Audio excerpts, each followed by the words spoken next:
Implanté sur un ancien carreau de mine, le Louvre-Lens allie modernité et respect de l'histoire locale. Le geste architectural voulu a été de respecter le plus possible le terrain, l'histoire, je dirais, de l'architecture des lieux.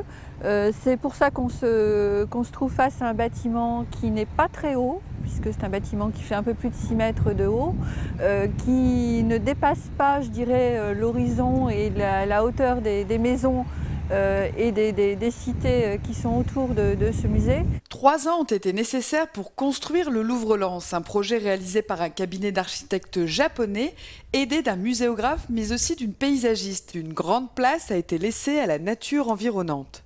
Le choix du lieu n'est pas par hasard, je dirais. L'idée, c'était d'avoir un musée-parc, de pouvoir appréhender de façon très tranquille, par le biais d'une promenade, par le biais d'une balade, l'arrivée au musée. Et ce qui est aussi renforcé par cette transparence. On franchit le hall d'accueil sans difficulté et on a cette transparence qui joue, on est dehors, on est dedans, grâce à cet aspect vitré du hall. La transparence, le verre, l'aluminium, la nature préservée permettent au musée de s'inscrire subtilement et harmonieusement dans son environnement.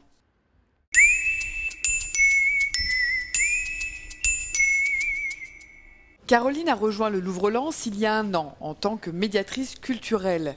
Titulaire d'un doctorat en histoire de l'art, cette spécialiste de l'art moderne est arrivée avec une seule envie. Pouvoir vraiment sensibiliser le public, d'essayer de lui faire comprendre les œuvres, lui donner quelques envies de compréhension. Et c'est à chaque fois un défi, parce que c'est pas tout le temps évident. Les manières de parler, de conduire le public sont différentes selon l'audience, mais toujours avec un même mot d'ordre, l'objectivité. On sert d'intermédiaire, on sert de passeur de messages entre l'œuvre et le public. Donc au-delà de ça, ma passion, elle est un peu mise de côté. Et comme une suite logique dans son parcours, Caroline a changé de poste et de mission. Elle est aujourd'hui médiathécaire au centre de ressources. Elle garde ce rapport avec le public qui lui est cher, mais dans un autre espace, dans un autre cadre. C'est véritablement pouvoir participer à la mise en place et au suivi de la programmation culturelle, donc à travers les cycles de conférences d'histoire de l'art, les colloques, les journées d'études, les ateliers en lien avec le public. Le public qui vient au centre de ressources pour lire, découvrir et apprendre, ce que fait encore chaque jour Caroline. C'est toujours un plaisir pour moi de venir ici, de découvrir chaque jour des nouvelles choses, de pouvoir m'enrichir personnellement, de pouvoir partager avec chaque jour des personnes nouvelles. C'est ça en fait le challenge et le défi de ce musée.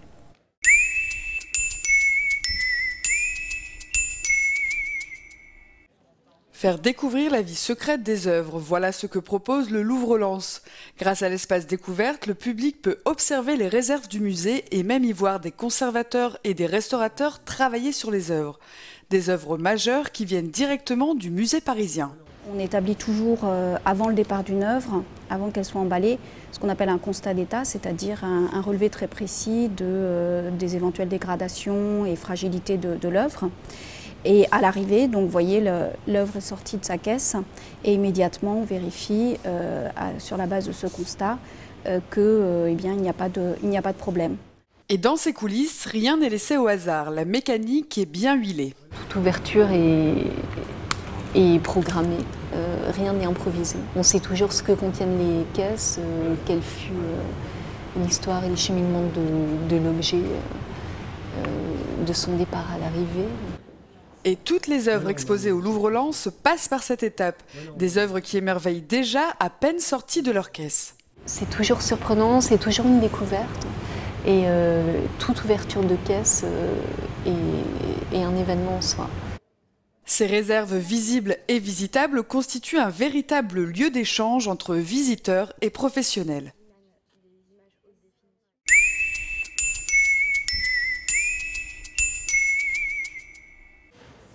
Gudea a régné sur l'état de Lagash, en Mésopotamie, vers 2120 avant Jésus-Christ.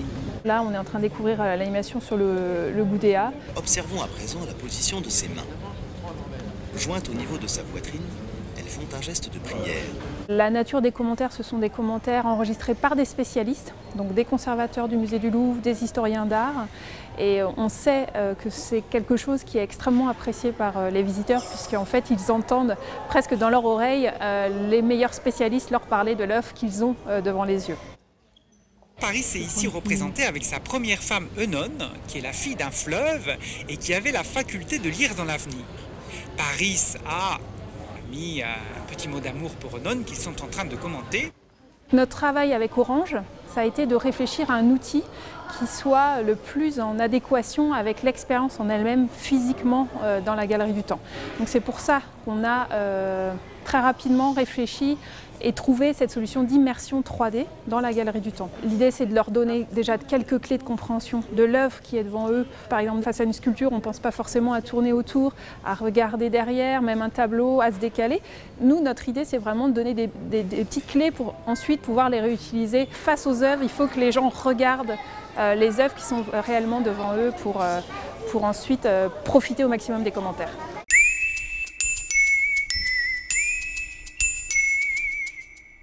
Le Louvre-Lens dispose de 3 espaces d'exposition. La galerie temporaire qui reçoit 2 expositions par an, le pavillon de verre consacré aux œuvres des musées du Nord-Pas-de-Calais et la galerie du Temps qui propose une organisation chronologique.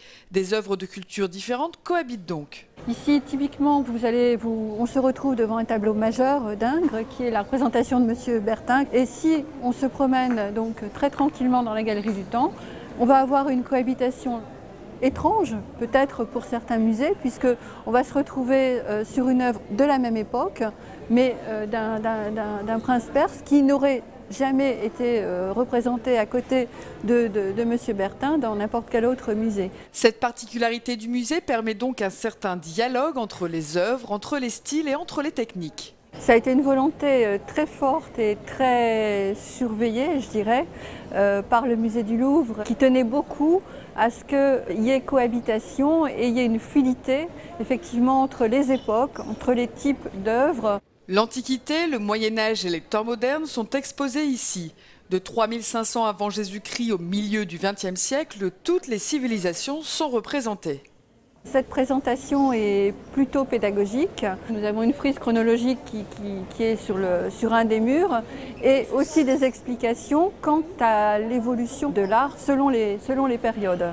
Ces 205 chefs-d'œuvre prêtés par le Louvre sont exposés dans la Galerie du Temps pour une durée de 5 ans.